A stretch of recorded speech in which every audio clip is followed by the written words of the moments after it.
അപ്പോ ഏട്ടന്റെ വീട്ടിലെ സർപ്രൈസ് പരിപാടികളൊക്കെ കഴിഞ്ഞു ട്ടാ. ഇനി എന്റെ വീട്ടിലാണ് അടുത്ത സർപ്രൈസ് പൊട്ടിക്കുന്നത്. ആക്ച്വലി ഞാൻ എന്റെ വീട്ടിൽ നെക്സ്റ്റ് ഡേ നാട്ടിലെത്തുന്നാണ് കേട്ടാ പറഞ്ഞു വെച്ചിരിക്കണത്.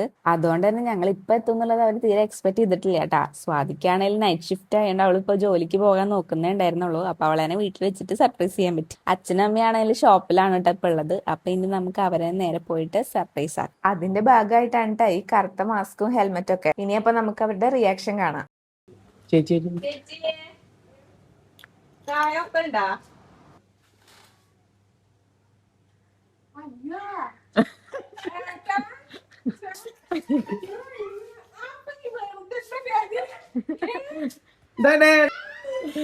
അങ്ങനെ ഞങ്ങളെന്നെ കണ്ടപ്പോ നല്ല സന്തോഷമായിട്ട് എല്ലാവർക്കും ഒരു ദിവസമെങ്കിൽ ഒരു ദിവസം കുറഞ്ഞു കിട്ടിയല്ലോ എന്നാണ് കേട്ടോ അച്ഛനും അമ്മയും പറഞ്ഞത്. പിന്നെ സർപ്രൈസ് പരിപാടിയൊക്കെ കഴിഞ്ഞ് നമ്മൾ മാമന്റെ വീടൊക്കെ ഒന്ന് കയറി വീട്ടിലേക്ക് തിരിച്ചേ. പിന്നെ നമ്മുടെ കുപ്പി പൊട്ടിക്കലും പെട്ടി പൊട്ടിക്കലും പരിപാടികളൊക്കെ ആയി നമ്മുടെ നാട്ടിലെ ഫസ്റ്റ് ഡേ അടിപൊളിയായി തന്നെ അവസാനിച്ചു കേട്ടാ.